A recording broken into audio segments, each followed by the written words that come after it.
जाने के बाद पृथ्वीवासी आत्मसमर्पण कर देते हैं। जैक और पिंडोरा वासी सभी को वापस पृथ्वी पर भेज देते हैं, लेकिन कुछ लोग रुकते हैं जो शुरू से पिंडोरा के लिए वफादार थे। उनके साथ एक बच्चा भी रुकता है क्योंकि वो इतना छोटा था कि वो स्पेस ट्रेवल नहीं कर सकता था। उसका नाम स्पाइडर है और वो कर्नल का ही बेटा होता है। इधर जैक को कबीले का सरदार बना दिया जाता है। उसके 3 बच्चे हैं, बड़ा नितेम, दूसरा लोआक और लड़की टुक। साथ ही डॉक्टर कीरी के भी एक बेटी होती है। वो लोग उसका नाम भी कीरी ही रखते हैं। जैक और उसका परिवार कीरी को गोद ले लेता है। ये सभी साथ हंसते खेलते बड़े हो रहे होते हैं। इनके साथ स्पाइडर भी बहुत अच्छे से घुल मिल जाता है। वो उनको अपने परिवार के जैसा ही मानता है। लेकिन जैक की पत्नी नितिरी, जिसको वो अपने दुश्मन कर्नल के बेटे होने की वजह से पसंद नहीं करती, जैक अपने बड़े बेटे को शिकार करना सिखाता है। अब वो पल जैक के लिए बहुत इमोशनल होता है। इनका समय खुशियों से बीतने लगता है। तभी एक रात अचानक से जैक और नितिरी को आसमान में शिप दिखाई पड़ते हैं। दोनों घबरा जाते हैं और वो सभी शिप उतरने से पहले ही उनके जंगल और जानवरों को जला डालते हैं। इतनी ज्यादा तबाही देखकर जैक परेशान और नितिरी टूट जाती है। इस बार वो पहले से भी कहीं ज्यादा तादाद में मशीनरी लाते हैं। फिर 1 साल बीत जाने के बाद पृथ्वीवासी कर्नल का क्लोन एक अवतार में बना लेते हैं, जिसमें वो उसकी सारी याददाश्त डाल देते हैं। पर उसको ये याद नहीं रहता कि वो मरा कैसे था, क्योंकि उसकी वो सारी यादें कर्नल खुद वीडियो में सेव करता है जब वो जिंदा था। और वो मरने से पहले की सारी कहानी वो अपने अवतार को वीडियो के जरिए सुनाता है। इधर जैक अपने कबीले की मदद से उनके गोला बारूद की सप्लाई पर हमला करके उनको लूट लेता है। इधर कर्नल अपने साथियों को पिंडोरा पर फिर से हमला करने और किसी भी हालत में जैक को पकड़ने का प्लान बनाता है और फिर अपने साथियों के साथ पिंडोरा पर अपने लोगों के मिलिट्री बेस पर पहुंचता है। वहां वो अपने जनरल से मिलता है। जनरल उसे बताती है, हमने पिछले 1 साल में इतना ज्यादा काम और कंस्ट्रक्शन किया है जितना पिछले 30 सालों में नहीं हुआ था, और हमें इस ग्रह को अपने लोगों के लिए पर्याप्त बनाने से पहले इन पिंडोरा वासियों का इलाज करना होगा, क्योंकि ये अब पहले से ज्यादा हमला करने लगे हैं, जिसकी वजह से हमको जान और माल का बहुत नुकसान हो रहा है। फिर वो जनरल कर्नल को वहाँ भेजती है। कर्नल उसी जंगल में उतरता है जहाँ उसकी मौत हुई थी। इत्तेफाक से जैक के बच्चे और स्पाइडर भी वहाँ खेलने आते हैं। वो वहाँ कर्नल और उसकी टीम को देखकर समझ जाते हैं ये कबीले के नहीं बल्कि पृथ्वीवासियों के अवतार हैं। कर्नल वहाँ पड़े बैटल रोबोट सूट को चेक करता है और उस पर अपना ही नाम देखकर समझ जाता है कि कंकाल उसी का है। फिर वो अपने सीने में घुसे तीरों को देखता है। तभी जैक का बेटा लोहाक अपने वॉइस डिवाइस की मदद से जैक को वहाँ की सारी स्थिति बता देता है। जैक और नितिरी सारी बात सुनकर परेशान हो जाते हैं और वो उन बच्चों को बिना कोई आवाज करे वहाँ से निकलने के लिए कहते हैं। अब बच्चे वहाँ से निकलने लगते हैं पर कर्नल के आदमी उन सबको पकड़ लेते हैं। कर्नल उनकी उंगलियों को देखकर समझ जाता है कि ये हाफ ब्रीड हैं, क्योंकि पिंडोरियंस की 4 ही उंगली होती है और इनकी 5 थी। कर्नल लोहाक को देखकर पहचान लेता है कि ये जैक का ही बेटा है, लेकिन स्पाइडर कर्नल को देखकर अजीब सा महसूस करता है। अब कर्नल लोहाक से उसके पिता के बारे में पूछता है पर वो उसको कुछ नहीं बताता। तो कर्नल जैसे ही कीरी को मारने जाता है तो स्पाइडर भड़क जाता है। कर्नल उससे उसका नाम पूछता है, वो अपना नाम बताता है। तो कर्नल को पता चलता है कि स्पाइडर उसी का बेटा है। वो उससे पूछता है, उन्होंने तो सबको पृथ्वी पर वापस भेज दिया था, तो तुम क्यों नहीं गए? तो स्पाइडर बताता है, मैं बच्चा था और इतने छोटे बच्चे स्पेस ट्रेवल नहीं कर सकते थे, इसलिए। फिर कर्नल जर्नल को अपनी लोकेशन बताता है। जर्नल उससे 10 मिनट में वहाँ पहुँचने को बोलती है। इतने कर्नल अपनी आखिरी समय का रिकॉर्डेड वीडियो देखता है जो उसे अपने बैटल रोबोट की मेमोरी में मिला था। अब उसको पता चलता है कि वो आखिर कैसे मरा था। अब कर्नल जनरल के आने का इंतजार करता है और उससे पहले वहाँ आ जाती है और फिर उनकी कर्नल और उसकी टीम के साथ लड़ाई होती है, जिसमें वो अपने बच्चों को बचा लेते हैं। पर एक धमाके के प्रेशर से स्पाइडर बेहोश हो जाता है। कर्नल उसको उठाकर अपने साथ ले जाता है। कीरी रोते हुए जैक से कहती है कि वो स्पाइडर को ले गए हैं। जैक उसको गले लगाकर उसकी हिम्मत बांधता है। इधर जनरल स्पाइडर को टॉर्चर करके उन सभी का पता पूछती है पर स्पाइडर उसको कुछ नहीं बताता। कर्नल को ये सब अच्छा नहीं लगता कि वो उसको इतना ज्यादा टॉर्चर कर रही है, तो अचानक से उस टॉर्चर को रोक देता है। उस टॉर्चर की वजह से स्पाइडर की नाक से खून निकल आता है। अब कर्नल जनरल से कहता है कि ये मुझे जानता है, मैं अपने तरीके से इससे बात उगलवा सकता हूँ। तो जनरल उससे कहती है, ये तुम्हारा बेटा नहीं है, और कहकर वहाँ से चली जाती है। पिंडोरा पर जैक अपनी पत्नी से कहता है कि अब हमको ये जगह छोड़नी पड़ेगी, क्योंकि स्पाइडर कर्नल के पास है और वो उसे सब उगलवा लेंगे। नितिरी वहाँ से जाने से मना करती है, तो जैक उसे समझाता है कि वो सिर्फ मेरे और तुम्हारे लिए ही यहाँ आए हैं, और अगर हम यहाँ रुके तो सारे कबीले को खत्म कर देंगे। इस बात को समझती हुई वो रोती हुई जैक के गले लग जाती है और चलने के लिए मान जाती है। इधर कर्नल स्पाइडर से बात करने आता है। वो स्पाइडर को अपना लॉकेट देता है। स्पाइडर उसे देखते ही तुरंत फेंक देता है। असल में वो अपने पिता से नफरत करता है क्योंकि वो जानता है कि उसके पिता ने लोगों पर बहुत अत्याचार करे और बेगुनाहों को जान से मारा है। कर्नल स्पाइडर से कहता है, मैं चाहता हूँ तुम बस मेरे साथ चलो, इससे तुम यहाँ बंधे नहीं रहोगे और मैं तुम पर किसी बात का दबाव भी नहीं दूंगा। अगली सुबह जैक अपना पद त्याग करके अपने परिवार को लेकर वहाँ से चला जाता है और बहुत दिनों तक एक लंबा सफर तय करने के बाद मिटकानिया लीफ आइलैंड पहुँचता है। उस आइलैंड पे रहने वाले कबीलों का रहन सहन उन लोगों से बिल्कुल उलट होता है। वो कबीला आसमान की जगह पानी के अंदर का शिकारी होता है। उस कबीले के लोग जैक और उसके परिवार का मजाक उड़ाते हैं क्योंकि उन सब के मुकाबले जैक और उसके परिवार की पूंछ बेहद पतली होती है, हाथ भी पतले होते हैं और उन सब के सामने वो बहुत कमजोर दिखाई पड़ते हैं। तभी उस कबीले का सरदार अपनी पत्नी के साथ वहाँ आता है और वो जैक से पूछता है, तुम यहाँ क्यों आए हो? जैक कहता है, हम यहाँ आपके कबीले में शामिल होने आए हैं। तो सरदार उससे कहता है कि तुम जंगली वासी हो और हम पानी के, तुम्हारी कोई भी कुशलता यहाँ काम नहीं आएगी। जैक कहता है, हम जल्दी सीख लेंगे। तभी सरदार की पत्नी बोलती है, ये हमारे जैसे पानी में तेज नहीं तैर सकते। और कीरी और बच्चों का हाथ देखकर कहती है, ये कोई सच्ची पैदाइश नहीं है, इनके शरीर में शैतान का खून है। तो जैक उसको अपना हाथ दिखाता है और कहता है, मेरे भी वैसे ही हैं और माँ एवा ने मुझे जीवन दान दिया है, उन्होंने ही मुझको कबूल किया है और अब मैं तुम में से एक हूँ। तभी नितीरी बताती है, तुम सब जानते हो कि मेरे पति ने अपने दम पर पृथ्वीवासियों को हराकर हमारे कबीले को बचाया है। तो सरदार की पत्नी कहती है, और तुम अब खुद को छुपाते फिर रहे हो। जैक दोनों को शांत कराता है। तो सरदार जैक से कहता है, मैं तुम्हारी लड़ाई यहाँ तक नहीं लाना चाहता। तो जैक कहता है, मैं यहाँ लड़ाई नहीं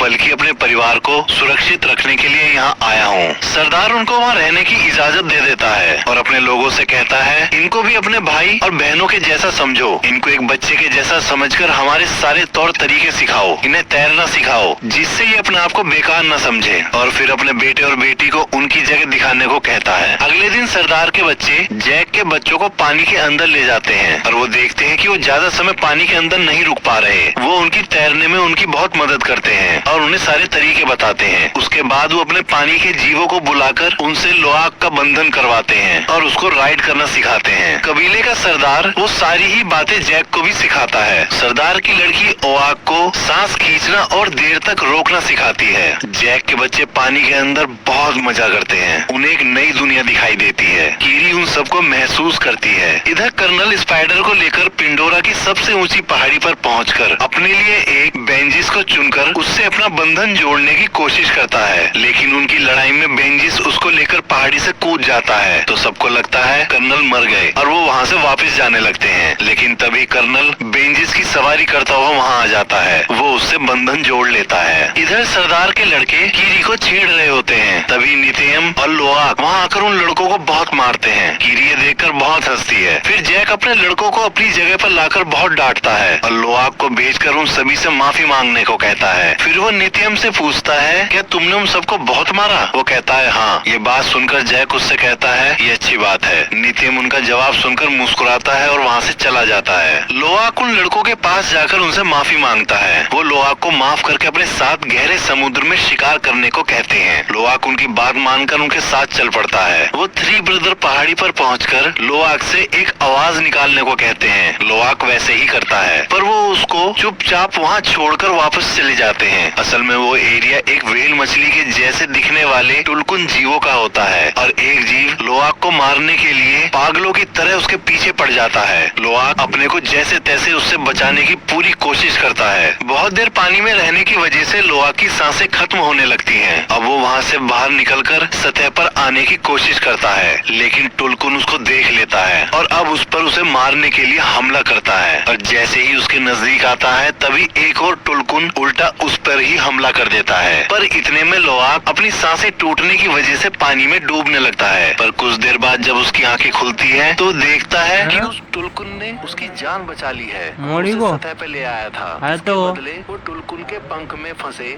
बड़े से लोहे के कांटे को निकाल देता है। अब दोनों में दोस्ती हो जाती है और फिर दोनों पानी में बहुत देर तक एक साथ तैरते हैं। कुछ देर बाद लोआक उसके दूसरे कटे हुए पंख को देखकर उससे इशारे में पूछता है कि ये कैसे हुआ, पर टुलकुन उसको कोई जवाब नहीं देता। इधर कीरी जैक को बताती है कि मुझको माँ एवा के दिल की धड़कन सुनाई देती है, क्या मैं पागल हो गई हूँ? जैक उसे समझाता है। तभी नित्यम सरदार के लड़के को लाता है और दिन भर की सारी बात बता देता है। अब वो लोग लोग लोआक को ढूंढने निकलने ही वाले होते हैं, तभी लोआक टुलकुन को वापस भेजकर घर आ जाता है और सारी गलती अपनी बताकर सरदार के लड़के को मार खाने से बचा लेता है, जिसकी वजह से उन दोनों में बहुत अच्छी दोस्ती हो जाती है। अगले दिन वो सरदार के बच्चों को सारी बात बता देता है और उनसे उसके कटे हुए पंख का भी जिक्र करता है। सरदार की लड़की समझ जाती है और कहती है कि उसका नाम पायकन है और उसको उसके परिवार ने बेदखल कर रखा है, क्योंकि सभी बताते हैं कि वो खूनी है। उसने हमारे कबीले और अपने साथी टुलकुन को भी मारा है, लेकिन लोआक उनकी बात नहीं मानता और कहता है वो मेरा दोस्त है और वहाँ से कहकर चला जाता है। अगले दिन सरदार की लड़की उनको अपने पुरखों के मंदिर को दिखाती है, फिर अपने कबीले के जीवनदायिनी पेड़ को दिखाती है जो पानी के अंदर होता है। कीरी उससे अपना बंधन करती है तो उसे अपनी माँ दिखाई देती है। वो उससे गले लग के रोने लगती है और पूछती है मैं सबसे अलग क्यों हूँ और माँ एवा मुझसे क्या चाहती हैं? मेरे पिता कौन हैं? तभी अचानक कीरी को दौरा पड़ जाता है। वो बच्चे उसको वापस ले आते हैं। जैक उसके इलाज के लिए अपने दोस्तों को बुलाता है पर उनसे कुछ नहीं होता,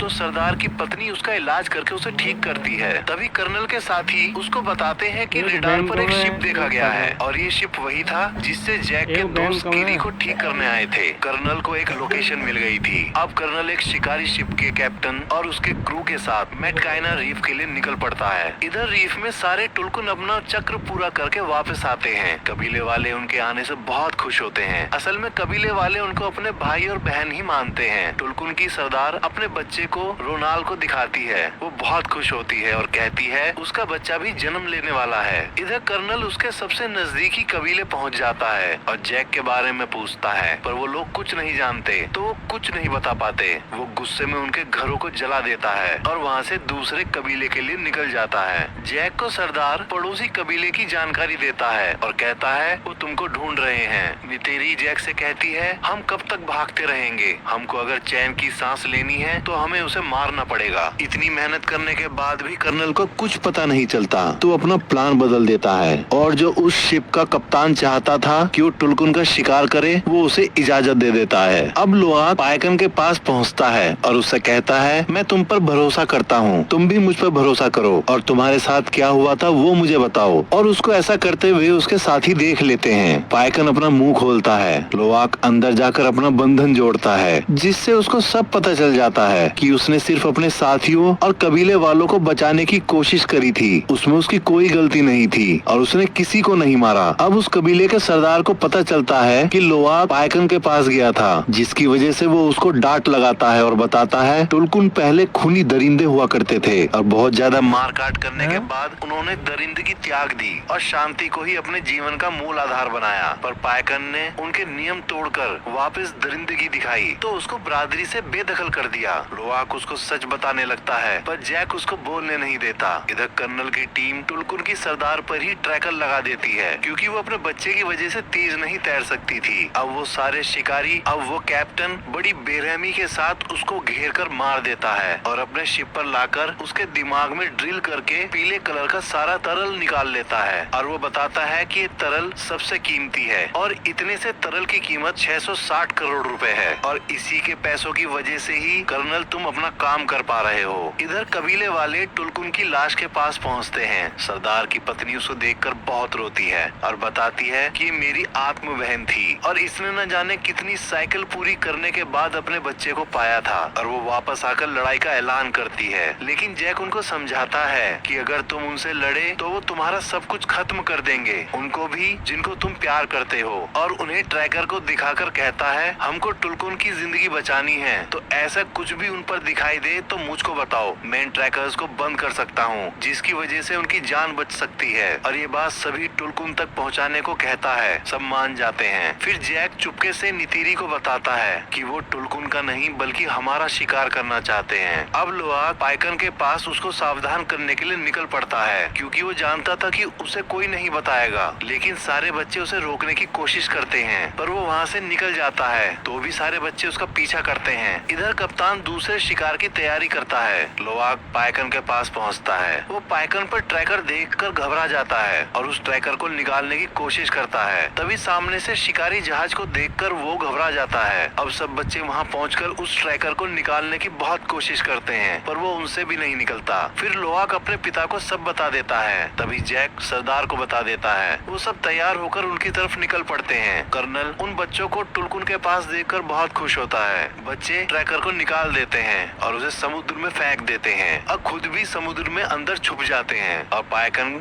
बचकर निकल जाता है। कर्नल छोटी सबमरीन से उनको पकड़ने का आदेश देता है। कुछ देर मशक्कत करने के बाद वो सरदार की बेटी और टुको जाल डालकर पकड़ लेते हैं। लोआग भी उनको छुड़ाने के चक्कर में पकड़ा जाता है। स्पाइडर ये देखकर उनके पास भागा आता है, पर वो लोग उसे पकड़कर वापस अंदर ले जाते हैं। कर्नल उन तीनों बच्चों को वहीं बाहर डेक पर बांध देता है और जैक से अकेले आने को बोलता है, नहीं तो बच्चों को मार देने की धमकी देता है। जैक खुद को सरेंडर करने को तैयार हो जाता है। पाइकन पानी के अंदर से लोआग को शिप पर बंधा देख गुस्से से पागल हो जाता है और समुद्र के अंदर पत्थरों को तोड़ने लगता है। अब वो उसको बचाने की ठानकर अपने सारे नियम फिर से तोड़कर शिप पर कूद पड़ता है और वहाँ सब कुछ तोड़ने लगता है। उसको देखकर शिप का कैप्टन उसका शिकार करने के लिए वहाँ आ जाता है और ये सब देखते हुए कबीले वाले भी लड़ाई में कूद पड़ते हैं। कप्तान पाइकन पर रॉकेट छोड़ता है, पर वो अपने सिर नीचे कर लेता है, जिससे रॉकेट उससे टकराकर कप्तान के शिप पर ही फट जाता है। ऐसा देख कप्तान हैरान हो जाता है। अब उन सभी लोगों में बड़ी भयंकर लड़ाई शुरू हो जाती है और सब अपने दुश्मनों को मारने लगते हैं। इधर पानी के अंदर कीरी अपने बंधन को उनके जीवनदायिनी पेड़ से जोड़कर कर्नल की सबमरीन्स को तोड़ देती है, जिसको देखकर सरदार के लड़के बड़े हैरान होते हैं। शिप के अंदर स्पाइडर भी शिप के कंट्रोलर को तोड़ देता है, जिसकी वजह से शिप चट्टान से जाकर टकरा जाता है और उसमें पानी भरने लगता है। कप्तान अब पाइकन को पकड़ने के लिए तार से बंधे एंकर को उस पर शूट करता है, पर पाइकन बड़ी चालाकी से उससे बचकर अपने सिर से जानबूझकर उस तार को बांधकर पूरी ताकत लगाकर उस बोट को खींचने लगता है। कप्तान बड़ी मुश्किल से उससे पीछा छुड़वाता है, पर फिर से उस पर हमला करने की तैयारी करता है। तभी पाइकन उसकी बोट के ऊपर से कूदकर उस तार से कैप्टन के हाथ को ही बांध देता है और एक झटका देकर उसका हाथ ही अलग कर देता है, जैसे कप्तान ने कभी उसका पंख काटा था। कप्तान के मरते ही उसका क्रू लड़ाई रोक देता है और वहाँ से जाने लगता है। अब कीरी जैसे ही सतह पर आती है, कर्नल उसे पकड़कर शिप के डेक पर ले आता है और उसको वहीं बांध देता है। टुक उसको देख लेती है तो सरदार की लड़की के साथ उसे बचाने शिप पर वापस चली जाती है, लेकिन वो टुक को भी पकड़ लेते हैं। शिप के दूसरी तरफ कर्नल नेतियम को भागते हुए गोली मार देता है। बच्चे बड़ी मुश्किल से उसे टापू पर ले आते हैं, पर वो बच नहीं पाता। नितेरी उसको मरा देख पागलों के जैसे चीखने लगती है और बहुत रोती है। तभी कर्नल जैक के वॉइस डिवाइस पर बात करता हुआ उसे बताता है कि उसकी छोटी बेटी उसके पास है। तो जैक नितेरी को संभलने को बोलता है और कहता है, हमें अपनी बेटी को बचाना है। नितेरी अपना धनुष उठाकर अपने बेंचिस पर बैठकर शिप की तरफ उड़ जाती है। जैक वहाँ शिप पर चुपचाप पहुंचकर धमाका कर देता है, जिससे वहाँ आग लग जाती है। नितेरी वहाँ पहुंचकर बहुतों को मार डालती है। उसका रौद्र रूप देखकर स्पाइडर भी डर के मारे छुप जाता है। इधर जैक चुपके से टुक को छुड़ा लेता है, पर कर्नल कीरी के गले पर चाकू रखकर उसके सामने आता है और कहता है, तुम नहीं चाहोगे कि आज तुम्हारी एक औलाद और मर जाए। कर्नल उससे हथियार रखवा देता है। स्पाइडर कर्नल को ऐसा करने से रोकता है, पर वो नहीं मानता। तभी नितेरी स्पाइडर के गले पर चाकू लगाकर कीरी को छोड़ने को बोलती है, पर कर्नल उसको ऐसा दिखाता है जैसे उस पर इस बात का कोई फर्क ही नहीं पड़ा। तभी नितेरी कर्नल से कहती है, लड़के के बदले लड़का।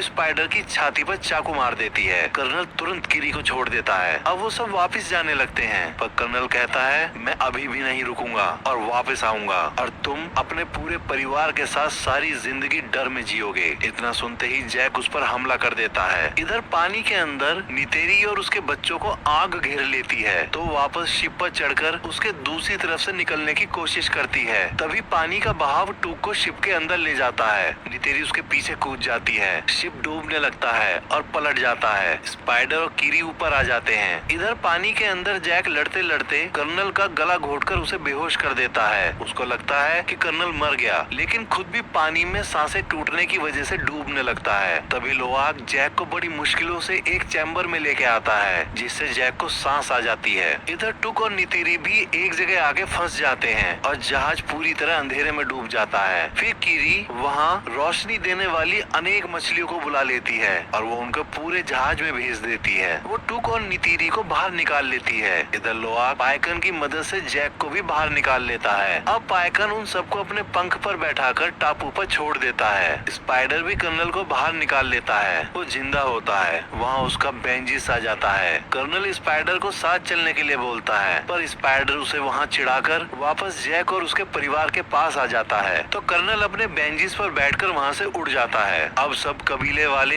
नेत्यम को आखिरी विदाई देते हैं। उस समय जैक को वो पल याद आता है जब उसने नेत्यम के जन्म पर अपने हाथों में उसे लेकर उसका नामकरण किया था और अब वो उसको पानी के उस अंतहीन गहराई में दफन होते देख रहा था। उसका दिल टूट गया था। वो वापस आकर सरदार से कहता है, हम कल चले जाएंगे। तो सरदार कहता है, तुम्हारा बेटा अब हमारे देवताओं के पास है और तुम भी अब पानी के आदमी हो चुके हो, तो तुम हमारे कबीले का ही हिस्सा हो। फिर जैक और नितेरी उनके जीवनदायिनी पेड़ से अपना बंधन बांधते हैं। तभी जैक को वो समय दिखाई देता है जब नेत्यम ने पहली बार शिकार किया था और वो बहुत खुश थे। नितेरी उनको देखकर खुश होती है। नित्यम सच में अब उनके देवताओं के पास था। वो उसका स्वर्ग था।